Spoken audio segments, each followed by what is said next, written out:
Kemudian kita akan masuk menjelaskan teman-teman sekalian tanda-tanda kiamat besar. Ada 11 yang disepakati tanda-tanda kiamat besar, sebagaimana disebutkan di dalam hadis riwayat Imam Muslim. Yang pertama adalah keluarnya Dajjal. Dan Dajjal ini diambil dari kata-kata Dajjala yang berarti kekacauan. Dan ini digunakan untuk nama seseorang yang memang akan dikeluarkan oleh Allah Azza wa Jal sebagai fitnah bagi kaum muslimin. Makanya kita dalam tahiyat membaca wa'udzubika min fitnatil masihi dajjal, dan jauhkanlah kami dari fitnahnya Masih Dajjal. Nanti akan saya paparkan panjang lebar. Yang kedua adalah sementara Dajjal membuat kerusakan di muka bumi, maka akan keluar Mahdi, yang kata Nabi SAW akan keluar seseorang yang sama namaku, Muhammad bin Abdullah, akan sama paras wajah dan poster tubuhku, sama persis dengan Nabi SAW, alisnya, matanya, kulitnya, dan dari keturunanku, dari kota Madinah. Jadi kan sebagian ulama hadis mengatakan ini kemungkinan dari turunan Hasan radhiyallahu anhu, karena memang sekarang yang banyak di Madinah itu turunan Hasan radhiyallahu anhu. Maka dia akan keluar dan Allah mengubahnya dalam sehari semalam. Kemudian dia keluar dari Madinah ke Mekah, lalu dibayat dengan 300 orang, lalu kemudian mereka membentuk pasukan untuk mengejar Dajjal. Kemudian yang ketiga, pada saat itu, nanti akan saya jelaskan panjang lebar, ini garis umumnya dulu. Yang ketiga akan turun Nabi Isa alaihissalam. Pada saat pasukan Mahdi sudah sampai di masjid, ya, Menara Putih, dikatakan, dan subhanallah, masjid itu kata ulama hadis ada sekarang di Damaskus, di ibu kota Syria. Ada masjid yang disebutkan Menara Putih, dan Nabi SAW sebutkan dengan nama Menara Putih. Nanti mereka akan singgah sholat asar situ, lalu Isa alaihissalam turun.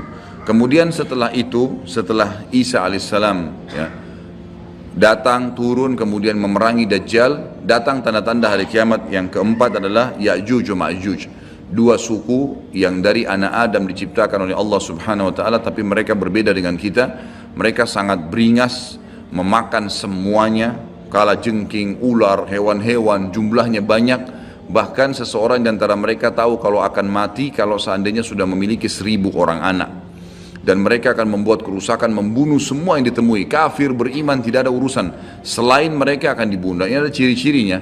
Ya, ada ciri-ciri yang akan saya sebutkan nanti. Ringkas cerita, mereka akan buat kerusakan, dan Allahu a'lam berapa lama di situ.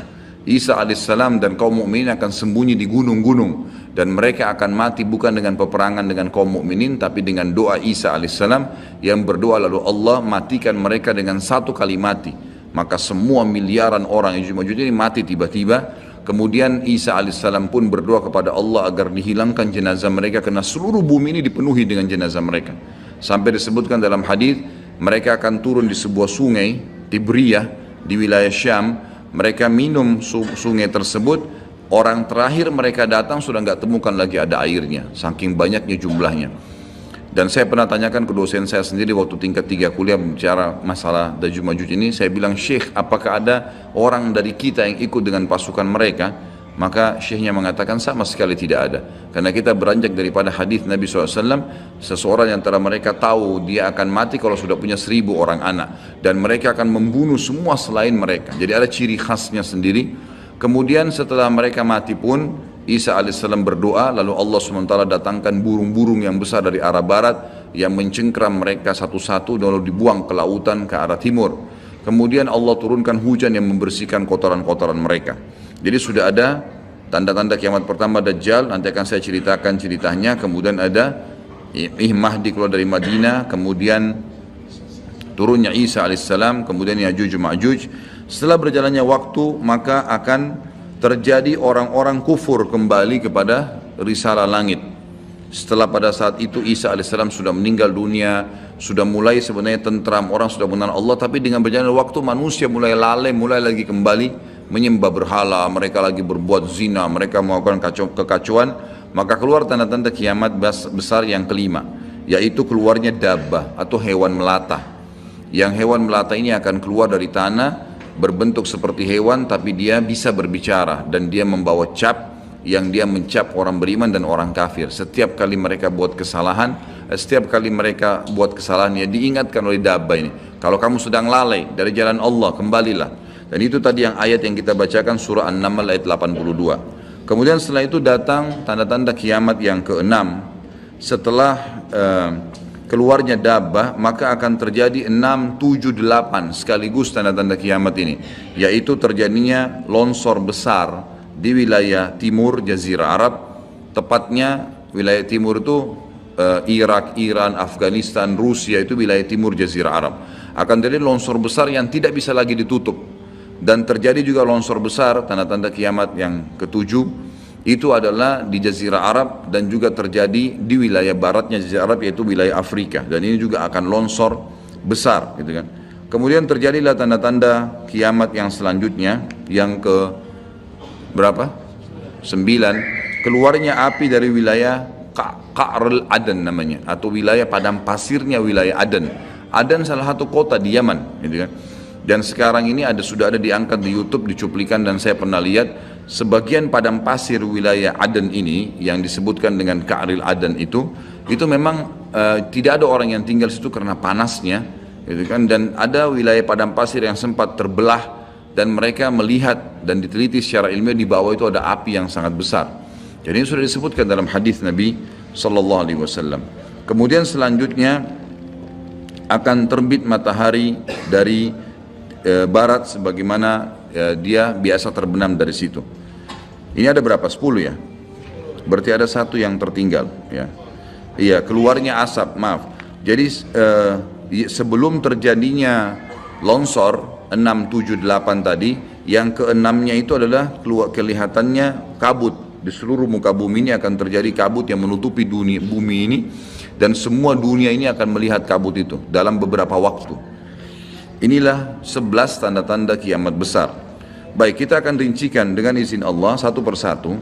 Kalau terjadinya atau keluarnya Dajjal, ini disebutkan dalam banyak hadis, banyak sekali, dan ini yang paling banyak diingatkan. Di antaranya hadis Bukhari yang berbunyi, kata Nabi SAW, tidak ada seorang Nabi pun kecuali sudah mengingatkan kaumnya tentang si buta sebelah kanan ya.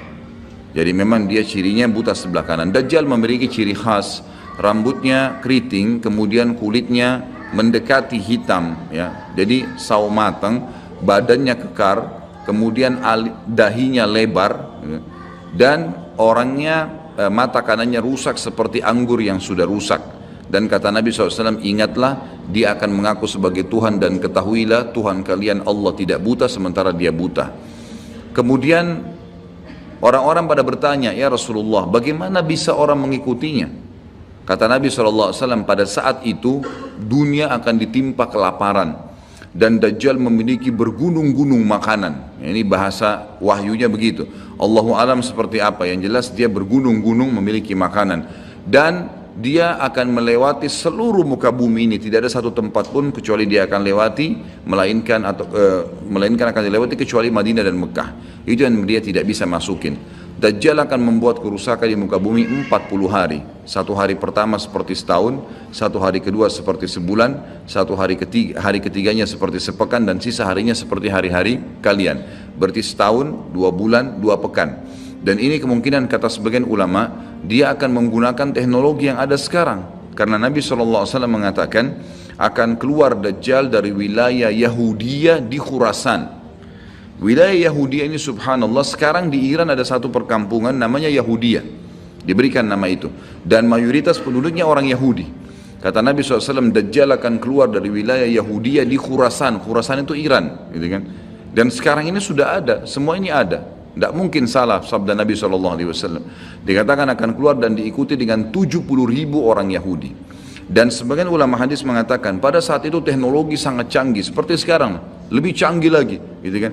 Sehingga Dajjal mengelilingi muka bumi ini dengan 1 tahun, 2 bulan, 2 pekan itu sudah kelilingi seluruh dunia. Dan setiap kali kata Nabi SAW dia memasuki sebuah wilayah dan orang-orang beriman padanya, maka wilayah itu akan subur, turun hujan dari langit, perekonomian mereka, ya, perkebunan, peternakan semua akan subur. Dan setiap wilayah yang ditinggalkan oleh Dajjal tidak mau beriman, maka akan susah, hujan tidak turun dari langit, hasil mereka mengurang dan seterusnya. Jadi memang ini sabda Nabi SAW disuruh kita menghindar, bukan melawannya. Dajjal akan terus membuat kerusakan di muka bumi dan banyak sekali pengikut-pengikutnya. Kata sebagian ulama hadis, beritanya akan merambak sangat cepat dan banyak pengikutnya karena menggunakan media. Kemungkinan menggunakan media kayak kita sekarang merambat luar biasa, mudah ditangkap informasinya. Dajjal akan dikenal oleh orang-orang, Jadi orang-orang akan banyak yang tidak beriman sama Allah, yang munafik, semuanya ikut. Termasuk ada yang mengaku Islam tapi munafikin menjadi pengikutnya Dajjal. Ya. Kemudian Dajjal akan keliling terus di muka bumi sampai dia tiba di Madinah, yang diceritakan kota Madinah. Dan dia tidak bisa memasuki kota Madinah karena di setiap pintu gerbangnya ada malaikat yang menghenduskan pedang. Ada 2 malaikat yang menghenduskan pedang dan menghadangnya. Maka Dajjal pun tidak bisa masuk. Allahu alam bagaimana ini terjadi, tapi ini sabda Nabi SAW. Lalu Dajjal pun mencari gunung tertinggi yang ada di sekitar perbatasan Madinah. Sebagian ulama yang pernah saya tangkap bahasa mereka mengatakan batas Madinah yang paling mudah dijangkau dan masuk adalah Wadi Aqiq. Wadi Aqiq sebuah lembah yang kebetulan dulu berada di depan kampus kami. Gitu kan. Jadi di situ dianggap kalau sudah keluar dari situ berarti sudah keluar dari wilayah haram itu sendiri. Allahu alam, ini ijtihad tentunya. Tapi yang jelas Dajjal akan naik ke atas sebuah gunung, kemudian dia berkata kepada para pengikutnya, apakah kalian melihat istana putih itu? Maka mereka semua melihat ke arah Masjid Nabawi. Lalu mereka mengatakan iya. Kata Dajjal, itulah istananya Muhammad yang aku tidak bisa jangkau. Dan subhanallah sekarang Masjid Nabawi warnanya seperti istana putih, gitu kan? Tanpa disadari dengan menggunakan marmer putih besar. Begitu juga dengan perluasannya nanti. Memang kalau dari kejauhan seperti istana yang sangat mewah, gitu kan? Ringkas cerita, Dajjal pun akhirnya sebelum pergi, dia sempat menyentakkan kakinya, kata Nabi SAW, sehingga membuat terjadilah gempa di Madinah dan membuat seluruh orang munafik di Madinah keluar jadi pengikutnya. Jadi gempa dan hanya tinggal di sana orang-orang beriman. Hanya tertinggal di sana orang-orang yang beriman. Lalu keluarlah sebelum Dajjal pergi, keluarlah satu anak muda yang kata Nabi SAW orang terbaik pada saat itu. Orang terbaik pada saat, orang yang paling luar biasa imannya. Masih muda di sini ulama mengatakan istilah syab dalam bahasa Arab bisa dari mulai balik 12 tahun sampai 40 tahun. Nanti keluar seorang anak muda yang diistilahkan syab antara umur ini, kemudian keluar dan sempat melihat Dajjal. Maka Dajjal pun mengatakan menangkapnya segera dan mengatakan saya Tuhanmu. Maka orang tersebut mengatakan kau adalah Dajjal yang telah diceritakan oleh Nabi SAW. Karena dalam hadis yang lain dikatakan setiap orang mukmin bisa melihat di dahinya tulisan kafara yang berarti kufur. Dia bisa membaca bahasa Arab atau tidak, tapi dia akan bisa membaca dengan hikmah Allah. Matanya orang mukmin bisa melihat itu sehingga dia tahu ini adalah Dajjal. Kemudian Dajjal pun mengambil gergaji dan membelah 2 dari kepala sampai kemaluannya sehingga anak muda itu terbelah 2 dan Dajjal melewati tengah-tengahnya dan seluruh pengikutnya bersorak-sorak. Lalu Dajjal berkata, bangkitlah, bangkit kembali bersatu. Lalu kata Dajjal, apa kau sudah yakin saya Tuhanmu? Maka Dajjal mengatakan, maka anak muda itu mengatakan, justru saya tambah yakin kau adalah Dajjal. Setelah itu dia berusaha membunuhnya tapi dia tidak mampu lagi. Allah sudah selamatkan. Maka Dajjal pun meninggalkan lokasi tersebut. Lalu puncaknya Dajjal menuju ke Palestina. Dan dia akan bermarkas di sebuah tempat namanya Babulut. Babulut dalam hadis. Subhanallah, sekarang ini sudah ada kota di Israel yang mereka rebut wilayah Palestina, sebuah seperti kecamatan, ya, kalau yang saya tangkap, saya pernah ada cuplikannya, itu ternyata diberikan nama Babulut oleh orang Yahudi. Dan ini disebutkan dalam hadis dengan lafaz itu Babulut, ya, Bablut, gitu kan. Ini subhanallah saya lihat cuplikannya Babulut, gitu. Ini luar biasa ini, seperti sabda Nabi SAW. Dan sekarang mereka lagi fokus membangun, menjadikan wilayah itu wilayah yang paling mewah di Israel. Subhanallah, gitu kan. Dajjal akan menuju ke sana dan sementara dia menuju ke sana, setiap wilayah yang dia lewatin, salah satunya disebutkan dalam hadis Bukhari adalah dia akan melewatin satu wilayah yang sangat banyak masyarakatnya. Ya Allahu alam ini di mana? Apakah di wilayah Cina? Apakah di pokoknya masyarakat komunitasnya paling besar. Kita tahu sekarang Cina sama India ini tempat yang sangat luas. Banyak masyarakatnya, dia akan melewati wilayah yang banyak masyarakatnya, lalu kemudian dia berkata kepada pemimpinnya, Allahu alam, ini presiden kah, raja kah, kepala suku kah, dia akan berkata bahwasanya saya Tuhanmu. Maka orang itu mengatakan, apa buktinya kau Tuhan saya? Dia bilang, bagaimana kalau saya hidupkan kedua orang tuamu? Apa kau akan percaya saya Tuhanmu? Maka orang itu berkata, tentu saja. Ada Dajjal, tunjukkan kuburannya, ditunjuk kuburannya, lalu Dajjal mengatakan keluarlah. Maka keluarlah orang tuanya dan berkata ibu ayahnya, ikutlah pada orang ini ikutlah pada ini karena dia adalah Tuhanmu. Maka akhirnya kepala suku atau kepala negara itu pun menyatakan ikut dan seluruh masyarakatnya ikut. Jadi luar biasa, miliaran orang jadi pengikut Dajjal pada saat itu. Maka Nabi SAW sudah membongkar buat kita itu, berkata apa? Itulah dua syaitan yang menjelma untuk menipu manusia. Dan itu puncak terakhir sekali sebelum Dajjal menuju ke Israel. Lalu kemudian dia menuju ke Palestina, tapi disebutkan Israel, dikatakan Palestina dalam hadis. Lalu menuju ke sebuah wilayah yang namanya Babulut tadi. Lalu Dajjal berpesta pora di sana dengan pengikut-pengikutnya, mentuhankan dia. Dia berikan makanan, kaya raya, segala macam dia bisa lakukan, fitnah gitu kan. Akhirnya keluarlah pada saat sementara dia berjalan ke Babulut dan tiba di Babulut, keluarlah di Madinah Mahdi. Dan Mahdi ini adalah keturunan Nabi SAW, tadi saya bilang keluar dari Madinah, kemudian Allah memperbaiki dia dalam sehari semalam. Kata sebagian ulama hadis, Allah berikan petunjuk sehingga dia menjadi baik langsung, gitu kan. Tadinya dia faham agama tapi belum diaplikasikan, sekarang dia langsung Allah SWT ubah menjadi orang yang saleh dalam sehari semalam. Lalu kemudian dia jalan, ada banyak riwayat yang menyebutkan ciri-cirinya. Di telapak tangannya ada seperti bekas ya, tanda lahir. Tapi yang jelas yang paling mendasar mirip dengan Nabi SAW, alisnya seperti busur panah, kulitnya putih, orangnya tinggi, besar, kekar, gitu kan. Dan tadi turunan Nabi SAW namanya Muhammad bin Abdullah. Maka dia pun akhirnya didatangi oleh orang-orang yang pada saat itu sudah tahu tentang keluarnya Dajjal, sudah informasi menyebar. Maka mereka juga sudah tahu ada orang yang akan membentuk pasukan dari Madinah namanya Muhammad bin Abdullah. Lalu mereka carilah keturunan Nabi SAW itu, lalu ditemukan. Lalu mereka mengatakan, engkau lah yang telah ditunjuk oleh Nabi SAW. Maka keluarlah memimpin kami untuk memerangi Dajjal. Dia pun awalnya menolak sampai dia pergi ke Mekah, kata Nabi SAW, lalu diikuti oleh 300 orang masyarakat membaiatnya. Lalu terbentuklah pasukan muslimin yang tidak tahu Allahu alam berapa jumlahnya pada saat itu. Lalu mereka menuju ke Palestina, melewati negeri Palestina, melewati negeri Syria, dan akhirnya mampir di Masjid Darul Baidha tadi, menara putih yang tujuannya untuk mengerjakan sholat asar. Dan pada saat itu terjadilah tanda-tanda kiamat besar ketiga. Isa alaihissalam akan turun. Kata Nabi SAW, Isa alaihissalam akan turun, rambutnya basah, meneteskan air dan memegang dua sayapnya malaikat. Sebagian ulama hadis mengatakan pada saat itu kaum mukminin akan melihat malaikat yang membawa Isa alaihissalam. Kemudian dia turun dan dia masuk. Kemudian kata Nabi SAW, Mahdi adalah satu-satunya orang, ya, salah satu orang yang Nabi sholat jadi makmum di belakangnya. Karena waktu turun Nabi Isa, orang sudah tahu semua ini akan turun, lagi berkumpul gini mau sholat, pas mau iqamah sholat Isa alaihissalam turun. Dan orang-orang sudah mengatakan Isa sudah datang. Jadi informasi pasti, bukan lagi yang diragukan, bukan masih nebak ini Isa atau bukan, mereka sudah tahu.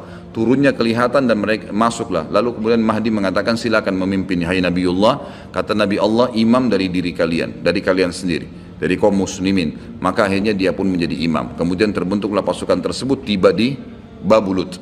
Saya tutup dengan kisah Babulut ini. Pada saat tiba di Babulut, ya, tiba di Palestina, maka Dajjal tidak tahu yang datang ini siapa. Disebarkan berita oleh pengikutnya mengatakan, hai Dajjal, sudah datang pasukan yang ingin memerangi kita. Lalu Dajjal mengatakan, siapa yang berani mengalahkan saya? Siapa yang bisa? Bukakan pintu gerbang, kita tantang. Dia nggak tahu kalau Isa alaihissalam yang datang. Kemudian pada saat dibukakan, Dajjal dengan sombongnya, dia tahu dia tidak mati, gitu kan, punya kekuatan super yang luar biasa. Begitu dibuka pintu gerbang, dia sengaja nunggu di pintu gerbang untuk menunjukkan, mendemonstrasikan kemampuannya di depan para pengikutnya. Ternyata waktu dibuka pintu gerbang, Isa alaihissalam di depan pasukan muslimin. Dan akhirnya begitu melihat Isa, dia coba melarikan diri dan badannya meleleh seperti melelehnya lilin, gitu kan. Jalan terus meleleh sampai akhirnya Isa alaihissalam mengejarnya sambil mengatakan, wahai musuh Allah, sudah saatnya kau mati. Diletakkan di tanah, ditekan oleh Isa alaihissalam, lalu kemudian ditombak di antara dua matanya dengan tombak emas yang akhirnya membuat Dajjal mati. Pada saat itu pun Yahudi mengetahui masalah itu sehingga mereka menyebar. Ya, mereka menyebar dan Isa alaihissalam sudah tahu instruksi dari Allah untuk membunuh semua pengikut Dajjal. Maka semua pun pengikut Dajjal dari Yahudi ini menyebar di bawah pohon, di atas batu, dan semuanya akan berbicara mengatakan, hai muslim, ini Yahudi, bunuhlah dia. Maka semuanya pun dibunuh oleh kaum muslimin kecuali satu pohon, pohon garkat. Pohon garkat ini pohon yang punya duri dan buahnya pahit. Dulu di kuburan Baqi cukup banyak, ya. Sekarang subhanallah di Israel paling banyak ditanam pohon garkat karena mereka tahu bahwasanya itu tidak akan berbicara untuk menunjukkan siapa mereka. Jadi kebodohan orang Yahudi tahu kebenaran ini tapi mereka tidak beriman. Makanya wajar Ibnu Abbas berkata dalam nama ghairil maghdubi alaihim, bukan orang yang durmuka adalah orang-orang Yahudi karena kebodohannya. Maka pada saat itu pun dibunuhlah semuanya. Dan termasuk kata ulama hadis sebenarnya yang sembunyi di sekitar pohon garkat. Garkat ini tidak bicara, hai muslim ini Yahudi. Tapi orang Islam pada saat itu kata ulama hadis mengetahui kalau ini pohon garkat. Jadi memang sudah punya gambaran. Sehingga walaupun sembunyi di pohon garkat tetap akan dibunuh oleh kaum muslimin. Karena orang-orang Yahudi tidak mengikrarkan syahadat. Mereka walaupun sudah tahu kebenaran, mereka memang tidak mau syahadat. Makanya Nabi SAW mengatakan, jangankan Isa AS, Nabi Muhammad SAW saja di zamannya, kata beliau kalau ada 12 orang dari Yahudi yang mengucapkan syahadat, beriman pada saya, maka seluruh Yahudi akan beriman. Saking sulitnya, 12 orang saya sudah cukup. Tapi pada saat itu pun sama, walaupun dibunuh mereka tidak mau beriman kepada Allah SWT. Ini juga terjadi pada saat terjadi pembunuhan suku Quraidah. Jadi pada saat itu Nabi SAW mengepung mereka, diberikan kesempatan untuk taubat. Mereka tidak mau, akhirnya mereka menganggap kalau dibunuh oleh Nabi SAW, dibunuh oleh kaum muslimin, mereka akan menuju ke surga, gitu kan. Jadi mereka pasrah dengan dibunuh, mereka anggap itu akan menuju ke surga. Dan ini kebodohan, ya, ini kebodohan. Maka pada saat itu selesailah urusan orang-orang Yahudi ini, dan Isa AS akan memimpin di muka bumi selama, ada riwayat mengatakan 7 tahun, ada yang mengatakan 40 tahun. Membuat keadilan, dan Isa akan membunuh semua babi, menghancurkan semua salib, dan tidak ada rumah satupun kata Nabi SAW di muka bumi kecuali akan masuk ke dalam Islam, baik dalam keadaan mulia ataupun menolak, terhina. Jadi sudah tidak ada, seluruh muka bumi ini akan jadi Islam pada saat itu.